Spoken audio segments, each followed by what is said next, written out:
Hello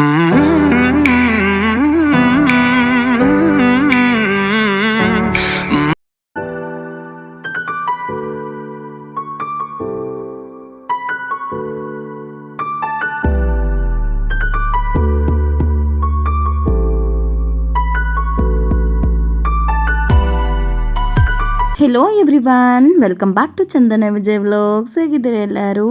I hope you all are good. ನಾನು ಕೂಡ ಅಷ್ಟೇ ತುಂಬಾ ಚೆನ್ನಾಗಿದ್ದೀನಿ. ಈ ದಿನನ ತುಂಬ ಹೆಲ್ದಿಯಾಗಿ ಆ್ಯಂಡ್ ತುಂಬಾ ಹ್ಯಾಪಿಯಾಗಿ ಸ್ಟಾರ್ಟ್ ಮಾಡೋಣ. ಇವತ್ತು ಕೂಡ ಹಾಟ್ ವಾಟರ್ ವಿತ್ ಲೆಮನ್ ತೊಗೊಂಡೆ. ಇದಾದಮೇಲೆ ಬ್ರೇಕ್ಫಾಸ್ಟಿಗೆ ಟೆಂಡರ್ ಕೋಕೋನಟ್ ಶೇಕ್ನ ಮಾಡ್ಕೋತಾ ಇದ್ದೀನಿ. ಎಳ್ನೀರಿಂದ ಶೇಕ್ ಮಾಡ್ತಿದ್ದೀನಿ. ತುಂಬ ಅಂದರೆ ತುಂಬಾ ಚೆನ್ನಾಗಿರುತ್ತೆ. ಮಾಡೋದು ಕೂಡ ತುಂಬಾ ಈಸಿ. ಹೇಗೆ ಮಾಡೋದಂತ ನೋಡ್ಕೊಳ್ಳೋಣ. ನಾನು ಒಂದು ದೊಡ್ಡ ಸೈಜ್ದು ಎಳ್ನೀರನ್ನ ತೊಗೊಂಡಿದ್ದೀನಿ. ಸ್ವಲ್ಪ ದೊಡ್ಡದಾಗಿರೋದನ್ನ ತೊಗೊಂಡ್ರೆ ನೀರು ನಮಗೆ ಈ ರೀತಿಯಾಗಿ ಜಾಸ್ತಿ ಸಿಗುತ್ತೆ. ನೀವು ನೋಡ್ಬೋದು 2-3 ಗ್ಲಾಸಷ್ಟು ಎಳ್ನೀರು ಸಿಕ್ಕಿದೆ ನಮಗೆ. ಇವಾಗ ಅದು ಒಂದು ಸೈಡಲ್ಲಿ ತೆಗೆದು ಇಟ್ಕೊಂಡ್ಬಿಟ್ಟು ನಾನು ಕಾಯಿ ಇರುತ್ತಲ್ವ ಒಳಗಡೆ ಅದನ್ನು ಕ್ಲೀನಾಗಿ ಈ ರೀತಿ ಬಿಡಿಸಿಟ್ಕೊಂಡಿದ್ದೀನಿ. ಅದನ್ನು ಕ್ಲೀನ್ ಮಾಡ್ಕೋತಾ ಇದ್ದೀನಿ. ಬ್ರೌನ್ ಕಲರೆಲ್ಲ ಏನಿರುತ್ತೋ ಅದು ನಮ್ಗೆ ಅವಶ್ಯಕತೆ ಇರಲ್ಲ. ಜಸ್ಟ್ ವೈಟ್ ಕಲರ್ ತೆಂಗಿನಕಾಯಿ ಮಾತ್ರ ನಮಗೆ ಯೂಸ್ ಆಗೋವಂಥದ್ದು. ಇದನ್ನು ಕ್ಲೀನ್ ಮಾಡ್ಕೊಳ್ಬೇಕಾಗುತ್ತೆ. ಕ್ಲೀನ್ ಮಾಡಿ ಚೆನ್ನಾಗಿ ಇದನ್ನು ವಾಶ್ ಮಾಡಿ ಇಟ್ಕೋಬೇಕಾಗತ್ತೆ. ನಾನು ಇದನ್ನು ಮಿಕ್ಸಿ ಜಾರಲ್ಲಿ ಮಾಡ್ಕೊತಾ ಇದ್ದೀನಿ. ಜ್ಯೂಸರ್ ಜಾರಲ್ಲಾದರೂ ಮಾಡ್ಕೊಳ್ಬೋದು, ಯಾವುದಾದ್ರೂ ಬ್ಲೆಂಡರಲ್ಲಾದರೂ ಕೂಡ ಮಾಡ್ಕೊಳ್ಬೋದು. ಚೆನ್ನಾಗಿ ಇದು ಗ್ರೈಂಡ್ ಆಗಬೇಕು, ಆ ರೀತಿಯಾಗಿ ಮಾಡ್ಕೊಳ್ಬೇಕಾಗತ್ತೆ. ಇವಾಗ ಈ ಮಿಕ್ಸರ್ ಜಾರ್ಗೆ ನಾನು ತೆಂಗಿನಕಾಯಿನ ಈ ರೀತಿ ಕೈಯಿಂದನೇ ಮುರಿದ್ಬಿಟ್ಟು ಸೇರಿಸ್ಕೊತಾ ಇದ್ದೀನಿ. ಇದು ತುಂಬ ಗಟ್ಟಿ ಏನಿರಲ್ಲ, ನಾರ್ಮಲ್ ಆಗಿ ತೆಂಗಿನಕಾಯಿ ಇರುತ್ತಲ್ಲ ಆ ರೀತಿ ಗಟ್ಟಿ ಏನಿರಲ್ಲ. ಸೊ ಈ ರೀತಿ ತೆಳುವಾಗಿರೋದ್ರಿಂದ ಕೈಯಿಂದನೇ ಮುಟ್ಬಿಟ್ಟು ಹಾಕೊಳ್ಬೋದು. ಇವಾಗ ಇದನ್ನು ಎಷ್ಟು ಬೇಕೋ ಅಷ್ಟು ನೋಡಿಕೊಂಡು ಸ್ವಲ್ಪನೇ ಎಳ್ನೀರನ್ನ ಸೇರಿಸ್ಕೊಂಡು ಇದನ್ನು ಗ್ರೈಂಡ್ ಮಾಡ್ಕೊಳ್ಬೇಕಾಗತ್ತೆ. ಇದಕ್ಕೆ ನಾನು ಡ್ರೈ ಫ್ರೂಟ್ಸ್ ಆಗಿರ್ಬೋದು, ನಟ್ಸ್ ಆಗಿರ್ಬೋದು ಏನೂ ಆ್ಯಡ್ ಮಾಡ್ತಾ ಇಲ್ಲ. ಹೀಗೇ ಇದು ಪ್ಲೇನಾಗಿ ಟೇಸ್ಟ್ ತುಂಬ ಚೆನ್ನಾಗಿರುತ್ತೆ. ಇದೇ ರೀತಿ ಒಂದ್ಸಲ ಟ್ರೈ ಮಾಡಿ ನೋಡಿ. ಈ ಒಂದು ಡ್ರಿಂಕ್ ನಮ್ಮ ದೇಹಕ್ಕೆ ತುಂಬಾ ಒಳ್ಳೆಯದು ಅಂತ ಹೇಳ್ಬೋದು. ತುಂಬ ತಂಪು ಇದು. ಇವಾಗೆಲ್ಲ ಬಿಸಿಲು ಸ್ಟಾರ್ಟ್ ಆಗ್ತಿದೆ ಅಲ್ವಾ. ಸೊ ಈ ಟೈಮಲ್ಲಿ ಇದನ್ನು ಮಾಡ್ಕೊಂಡು ಕುಡಿಯೋದ್ರಿಂದ ನಮ್ಮ ದೇಹನ ಡಿಹೈಡ್ರೇಷನಿಂದ ತಪ್ಪಿಸಿ ಹೈಡ್ರೇಟ್ ಆಗಿಡೋಕ್ಕೂ ಕೂಡ ಹೆಲ್ಪ್ ಮಾಡುತ್ತೆ. ಆ್ಯಂಡ್ ಇದು ಲೋ ಕ್ಯಾಲರಿ ಆಗಿರುತ್ತೆ. ವೆಯ್ಟ್ ಲಾಸ್ ಮಾಡೋರು ಆರಾಮಾಗಿ ಇದನ್ನು ತೊಗೊಳ್ಬೋದು. ಬೇಕಿದ್ರೆ ಕೂಡ ನೀವು ಚೆಕ್ ಮಾಡ್ಬೋದು. ಇದು ಯಾವುದೇ ರೀತಿ ಫ್ಯಾಟ್ ಆಗಿರ್ಬೋದು, ಇದು ಎಕ್ಸ್ಟ್ರಾ ಕ್ಯಾಲರಿ ಅಂತ ಏನಿಲ್ಲ. ಇದು ಲೋ ಇನ್ ಕ್ಯಾಲರಿ ಆಗಿರುತ್ತೆ. ಆರಾಮಾಗಿ ಇದನ್ನು ಮಾಡಿಕೊಂಡು ಕುಡಿಬೋದು. ಯೂಶಲಿ ನಾವು ತೆಂಗಿನಕಾಯಿ ಸೆಪ್ರೇಟಾಗಿ ತಿಂತೀವಿ, ಎಳ್ನೀರನ್ನ ಸೆಪ್ರೇಟಾಗಿ ಕುಡಿತೀವಿ. ಒಂದ್ಸಲ ಈ ರೀತಿ ಮಿಕ್ಸ್ ಮಾಡಿ ನೋಡಿ, ನಿಮಗೆ ಗೊತ್ತಾಗುತ್ತೆ ಎಷ್ಟು ಚೆನ್ನಾಗಿರುತ್ತೆ ಅಂತ.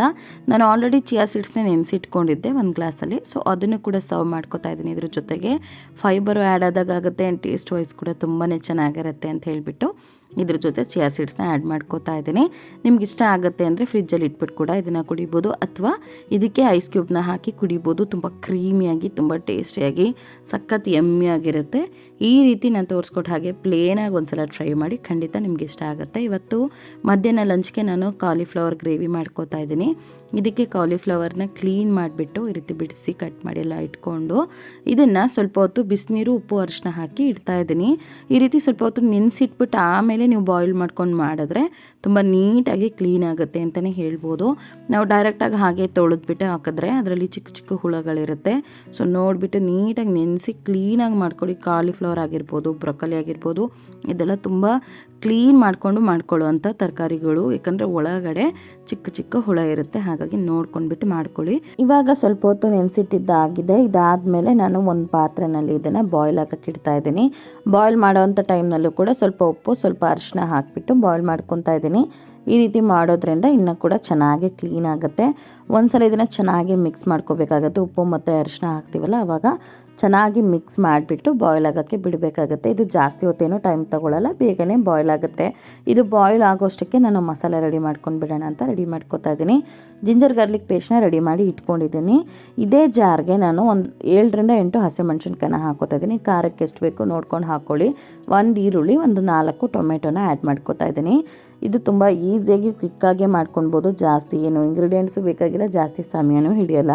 ಇದಕ್ಕೆ ಸ್ವಲ್ಪ ಕೊತ್ತಂಬರಿ ಸೊಪ್ಪನ್ನ ಆ್ಯಡ್ ಮಾಡ್ಕೋತಾ ಇದ್ದೀನಿ. ಇಷ್ಟೇ. ಇದನ್ನು ಹಾಕಿಬಿಟ್ಟು ಚೆನ್ನಾಗಿ ಗ್ರೈಂಡ್ ಮಾಡ್ಕೋಬೇಕಾಗತ್ತೆ. ನೀರೇನೋ ಹಾಕೋ ಅವಶ್ಯಕತೆ ಇರಲ್ಲ, ಯಾಕಂತಂದರೆ ಟೊಮೆಟೊದಲ್ಲೇ ನೀರಿನ ಅಂಶ ಇರುತ್ತಲ್ವ. ಸೊ ಅದೇ ನೀರಿನ ಅಂಶದಲ್ಲೇ ಇದನ್ನು ಗ್ರೈಂಡ್ ಮಾಡ್ಕೊಂಡು ಬಿಡ್ಬೋದು. ಇವಾಗ ಜಿಂಜರ್ ಗಾರ್ಲಿಕ್ ಪೇಸ್ಟು ಮತ್ತು ಈ ಒಂದು ಮಸಾಲೆ ಪೇಸ್ಟು ರೆಡಿಯಾಗಿದೆ. ಇದನ್ನು ಒಂದು ಸೈಡಿಗೆ ತೆಗೆದಿಟ್ಕೊಂಡ್ಬಿಟ್ಟು ಕಾಲಿಫ್ಲವರ್ ಬಾಯ್ಲ್ ಆಗೋಕ್ಕಿಟ್ಟಿದ್ನಲ್ವ, ಸೊ ಅದನ್ನು ಚೆಕ್ ಮಾಡ್ತಾ ಇದ್ದೀನಿ. ಹೇಗೆ ಚೆಕ್ ಮಾಡಬೇಕು ಅಂದರೆ ಈ ರೀತಿ ಒಂದು ಪೀಸ್ನ ತೊಗೊಂಡು ಕೈಯಿಂದ ಕ್ಯೂಚ್ ನೋಡಬೇಕಾಗತ್ತೆ. ಇದು ಚೆನ್ನಾಗಿ ಕ್ಯೂಚಕ್ಕಾಯಿತು ಅಂದರೆ ಇದು ಬೆಂದಿದೆ ಅಂತ ಅರ್ಥ. ನಾನು ದೊಡ್ಡ ಪೀಸಾಗಿ ತೊಗೊಂಡಿದ್ದೀನಿ. ಲೆಗ್ ಪೀಸ್ ಥರ ಫೀಲ್ ಆಗುತ್ತೆ, ಚಿಕನ್ ಥರ ಅನಿಸುತ್ತೆ ಅಂತ ಹೇಳಿಬಿಟ್ಟು. ತುಂಬ ಚೆನ್ನಾಗಿರುತ್ತೆ ದೊಡ್ಡದಾಗಿ ಹಾಕ್ಕೊಂಡ್ರೆ. ನಿಮ್ಗೆ ಇಷ್ಟ ಆಗಲ್ಲ ಅಂದರೆ ಚಿಕ್ಕದಾಗಿ ಕೂಡ ಹಾಕ್ಕೊಳ್ಬೋದು. ಇವಾಗ ಅದನ್ನು ಕೂಡ ಸ್ಟೇನ್ ಮಾಡಿ ಒಂದು ಕಡೆ ಇಟ್ಕೊಂಡ್ಬಿಟ್ಟು ಅದೇ ಬಾಣಲಿಗೆ ನಾನು ಸ್ವಲ್ಪ ಎಣ್ಣೆನೇ ಹಾಕಿ ಇದ್ರ ಜೊತೆ ಹಿಡಿ ಮಸಾಲೆಗಳನ್ನ ಹಾಕ್ತಾಯಿದ್ದೀನಿ. ಚಕ್ಕೆ, ಮರಾಠಿ ಮೊಗ್ಗು, ಅನಾನಸು ಮತ್ತು ಬೇ ಲೀಫ್ನ ಹಾಕ್ಕೊತಾ ಇದ್ದೀನಿ, ಪಲಾವ್ ಎಲೆನ. ಇದು ಹಾಕ್ಕೊಂಡು ಒಂದು 2 ಸೆಕೆಂಡ್ ಹಾಗೆ ಬಿಟ್ಬಿಟ್ಟು ಇದಾದಮೇಲೆ ಮಸಾಲೆ ಪೇಸ್ಟ್ನ ಹಾಕ್ಕೊಂಡು ಮಿಕ್ಸ್ ಮಾಡಿಕೊಂಡು ಫ್ರೈ ಮಾಡ್ಕೋತಾ ಇದ್ದೀನಿ. ನಾವು ಆಲ್ರೆಡಿ ಆನಿಯನ್ನ ಕೂಡ ಪೇಸ್ಟ್ ಮಾಡ್ಕೊಂಡಿರೋದ್ರಿಂದ ಈ ಟೈಮಲ್ಲಿ ಆನಿಯನ್ನ ಆ್ಯಡ್ ಮಾಡೋ ಅವಶ್ಯಕತೆ ಏನಿರಲ್ಲ. ನಿಮ್ಗೆ ಈ ರೀತಿ ಇಷ್ಟ ಆಗಲ್ಲ ಅಂದರೆ ಆನಿಯನ್ನ ಕಟ್ ಮಾಡಿ ಕೂಡ ಆ್ಯಡ್ ಮಾಡ್ಕೊಳ್ಬೋದು. ಟೊಮೆಟೊ ಮತ್ತು ಹಸಿಮೆಣ್ಸಿನ್ಕಾಯಿ, ಕೊತ್ತಂಬರಿ ಸೊಪ್ಪನ್ನೇ ಪೇಸ್ಟ್ ಮಾಡಿ ಹಾಕ್ಕೊಂಡ್ರೂ ಆಗುತ್ತೆ. ಇವಾಗ ಇದ್ರದ್ದು ಹಸಿ ಸ್ಮೆಲ್ ಹೋಗಬೇಕು ಮಸಾಲೆದು, ಅಲ್ಲಿವರೆಗೂ ಚೆನ್ನಾಗಿ ಈ ರೀತಿ ಮಿಕ್ಸ್ ಮಾಡಿಕೊಂಡು ಫ್ರೈ ಮಾಡ್ಕೋಬೇಕಾಗತ್ತೆ. ಇದ್ರ ಜೊತೆಗೆ ಒಂದು 2 ಟೀ ಸ್ಪೂನಷ್ಟು ಜಿಂಜರ್ ಗಾರ್ಲಿಕ್ ಪೇಸ್ಟ್ನ ಕೂಡ ಹಾಕ್ಕೊತಾ ಇದ್ದೀನಿ. ಈ ರೀತಿ ಮನೆಯಲ್ಲಿ ಫ್ರೆಶ್ ಆಗಿ ಮಾಡಿರೋಂಥ ಜಿಂಜರ್ ಗಾರ್ಲಿಕ್ ಪೇಸ್ಟ್ ಹಾಕ್ಕೊಂಡು ಮಾಡಿಕೊಂಡ್ರೆ ಅದ್ರದ್ದು ಟೇಸ್ಟ್, ಫ್ಲೇವರ್ ತುಂಬಾ ಚೆನ್ನಾಗಿರುತ್ತೆ. ಈ ಟೈಮಲ್ಲಿ ಇವಾಗ ಚೆನ್ನಾಗಿ ಮಸಾಲೆ ಕುದಿಯೋ ಟೈಮಲ್ಲಿ ಉಪ್ಪು ಖಾರನೆಲ್ಲ ಆ್ಯಡ್ ಮಾಡ್ಕೊಂಡು ಬಿಡೋಣ ಅಂತ ಮಾಡ್ಕೋತಾ ಇದ್ದೀನಿ. ಇವಾಗ ಸ್ವಲ್ಪ ಉಪ್ಪು ಮತ್ತು ಅರಿಶಿನ ಹಾಕೋತಾ ಇದ್ದೀನಿ. ಅರಿಶಿನ ಆಲ್ರೆಡಿ ಬಾಯ್ಲ್ ಮಾಡೋಕ್ಕೆಲ್ಲ ಹಾಕಿದ್ವಲ್ಲ, ಬೇಡ ಅಂದರೆ ಸ್ಕಿಪ್ ಕೂಡ ಮಾಡ್ಕೋಬೋದು, ಹಾಕಲೇಬೇಕು ಅಂತ ಏನಿಲ್ಲ. ಇದಕ್ಕೆ 1 ಟೀ ಸ್ಪೂನಷ್ಟು ಗರಂ ಮಸಾಲ ಹಾಕ್ಕೊತಾ ಇದ್ದೀನಿ. ಖಾರಕ್ಕೆ ನಾನು ಚಿಲ್ಲಿ ಪೌಡರ್ನ 1 ಟೀ ಸ್ಪೂನ್ಗಿಂತ ಜಾಸ್ತಿ ಹಾಕೋತಾ ಇದ್ದೀನಿ. ನೀವು ಹಸಿಮೆಣ್ಸಿನ್ಕಾಯಿ ಖಾರ ಇರೋದನ್ನು ತೊಗೊಂಡಿದ್ರಿ ಅಂತಂದರೆ ಚಿಲ್ಲಿ ಪೌಡರ್ ಸ್ವಲ್ಪ ಕಡಿಮೆ ಹಾಕ್ಕೊಳ್ಳಿ. ನಾನು ತೊಗೊಂಡಿದ್ದು ಅಷ್ಟೊಂದು ಖಾರ ಏನಿರಲಿಲ್ಲ ಮತ್ತು ಕೆಲವೊಂದು ರೆಡ್ ಕಲರ್ ಆಗಿಬಿಟ್ಟಿತ್ತಲ್ವ, ಸೊ ಖಾರ ಕಡಿಮೆ, ಅದಕ್ಕೋಸ್ಕರ ನಾನು ಚಿಲ್ಲಿ ಪೌಡರ್ ಸ್ವಲ್ಪ ಜಾಸ್ತಿ ಹಾಕ್ಕೊಂಡಿದ್ದೀನಿ. ಇವಾಗ ಇದೆಲ್ಲದನ್ನು ಕೂಡ ಒಂದ್ಸಲ ಚೆನ್ನಾಗಿ ಮಿಕ್ಸ್ ಮಾಡಿಕೊಂಡು ಫ್ರೈ ಮಾಡ್ಕೋಬೇಕಾಗತ್ತೆ.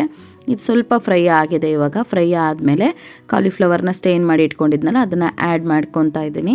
ಚೆನ್ನಾಗಿ ಇದನ್ನು ಮಿಕ್ಸ್ ಮಾಡ್ಕೋಬೇಕು. ಮಸಾಲೆ ಎಲ್ಲ ಫುಲ್ ಕಾಲಿಫ್ಲವರ್ಗೆ ಇಟ್ಕೋಬೇಕು, ಅಲ್ಲಿವರೆಗೂ ಚೆನ್ನಾಗಿ ಮಿಕ್ಸ್ ಮಾಡ್ಕೋಬೇಕಾಗತ್ತೆ. ಈ ರೀತಿ ಮಿಕ್ಸ್ ಮಾಡಿಕೊಂಡು ಆಮೇಲೆ ನಮ್ಗೆ ಎಷ್ಟು ಬೇಕೋ ಅಷ್ಟು ನೀರನ್ನು ಆ್ಯಡ್ ಮಾಡಬೇಕಾಗತ್ತೆ. ಒಂದೇ ಸಲ ನೀರನ್ನು ಆ್ಯಡ್ ಮಾಡಿಬಿಟ್ರೆ ಮಸಾಲ ಚೆನ್ನಾಗಿ ಫ್ರೈ ಆಗೋದಿಲ್ಲ. ಈ ರೀತಿ ಚೆನ್ನಾಗಿ ಮಿಕ್ಸ್ ಮಾಡಿಕೊಂಡು ಅದಾದಮೇಲೆ ಅಷ್ಟೇ ನಾವು ನೀರನ್ನು ಆ್ಯಡ್ ಮಾಡ್ಕೋಬೇಕಾಗತ್ತೆ.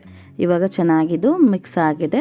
ಈ ಟೈಮಲ್ಲಿ ನಾನು ಜಾರಲ್ಲಿ ಇದ್ದಿದ್ದಂಥ ಎಕ್ಸ್ಟ್ರಾ ಮಸಾಲೆ ಏನು ಉಳಿದಿತ್ತೋ ಅದನ್ನು ಕೂಡ ಆ್ಯಡ್ ಮಾಡಿಕೊಂಡು ಅದೇ ಮಿಕ್ಸರ್ ಜಾರ್ಗೆ ಸ್ವಲ್ಪ ನೀರನ್ನು ಹಾಕಿಬಿಟ್ಟು ಅದನ್ನು ಆ್ಯಡ್ ಮಾಡ್ಕೋತಾ ಇದ್ದೀನಿ. ಈ ರೀತಿ ಮಾಡಿಕೊಂಡ್ರೆ ನಾವು ಗ್ರೈಂಡ್ ಮಾಡಿರುವಂಥ ಮಸಾಲ ವೇಸ್ಟ್ ಆಗೋಲ್ಲ, ಅದಕ್ಕೋಸ್ಕರ ಅದರಲ್ಲೇ ನೀರನ್ನು ಸೇರಿಸ್ಕೋತಾ ಇದ್ದೀನಿ. ಸ್ವಲ್ಪ ನೀರನ್ನು ಹಾಕಿ ಮತ್ತೊಂದು ಸಲ ಚೆನ್ನಾಗಿ ಮಿಕ್ಸ್ ಮಾಡ್ಕೋತಾ ಇದ್ದೀನಿ. ಈ ಒಂದು ಗ್ರೇವಿನ ಮುದ್ದೆಗೆ, ಚಪಾತಿಗೆ, ದೋಸೆಗೆ ಯಾವುದಕ್ಕಾದ್ರೂ ಮಾಡ್ಕೊಳ್ಬೋದು. ಗ್ರೇವಿ ಥರ ಇಷ್ಟ ಆಗೋಲ್ಲ ಅಂತಂದರೆ ಸ್ವಲ್ಪ ನೀರನ್ನು ಹಾಕಿ ಚೆನ್ನಾಗಿ ಕುದಿಸಿ ಡ್ರೈ ಆಗಿ ಕೂಡ ಮಾಡಿಕೊಂಡು ತಿನ್ಬೋದು, ಚೆನ್ನಾಗಿರುತ್ತೆ. ಇವಾಗ ಮತ್ತೊಂದು ಸ್ವಲ್ಪ ನೀರನ್ನು ಆ್ಯಡ್ ಮಾಡಿಬಿಟ್ಟು ಮಿಕ್ಸ್ ಮಾಡಿ ಸ್ವಲ್ಪ ಹೊತ್ತು ಕುದಿಲಿಕ್ಕೆ ಬಿಡ್ತಾ ಇದ್ದೀನಿ. ಮಧ್ಯದಲ್ಲಿ ತೆಗೆದು ತಿರುಗಿಸ್ಕೊಂಡು ನೋಡ್ಕೊಳ್ಳಿ ಕರೆಕ್ಟಾಗಿ ಬಂದಿದೆಯಾ ಇಲ್ವಾ ಅಂತ. ಚೆನ್ನಾಗಿ ಕುದಿಸ್ಕೊಂಡು ಮಾಡಿಕೊಂಡ್ರೆ ಟೇಸ್ಟ್ ತುಂಬಾ ಚೆನ್ನಾಗಿರುತ್ತೆ. ಇವಾಗ ಇದೇ ಟೈಮಲ್ಲಿ ನಾನು ಇದಕ್ಕೆ ಸ್ವಲ್ಪ ಕೊತ್ತಂಬರಿ ಸೊಪ್ಪನ್ನು ಕೂಡ ಆ್ಯಡ್ ಮಾಡ್ಕೊತಾ ಇದ್ದೀನಿ. ಚೆನ್ನಾಗಿ ಇದನ್ನು ಒಂದು ಒಳ್ಳೆ ಮಿಕ್ಸ್ ಕೊಟ್ಟು ಮತ್ತೆ ಲಿಡ್ ಕವರ್ ಮಾಡಿ 1-2 ನಿಮಿಷಗಳ ಕಾಲ ಬಿಟ್ಟರೆ ಚೆನ್ನಾಗಿ ಕುದಿ ಬಂದರೆ ಸಾಕು. ಇದಕ್ಕೆ ತೆಂಗಿನಕಾಯಿ ಎಲ್ಲ ಏನು ಯೂಸ್ ಮಾಡಬೇಕು ಅನ್ನೋ ಅವಶ್ಯಕತೆ ಏನಿಲ್ಲ. ಬೇಕಿದ್ರೆ ನೀವು ಗೋಡಂಬಿನ ಪೇಸ್ಟ್ ಮಾಡಿ ಕೂಡ ಹಾಕ್ಕೊಳ್ಬೋದು, ತುಂಬ ಗಟ್ಟಿಯಾಗಿ ಚೆನ್ನಾಗಿ ಬರುತ್ತೆ.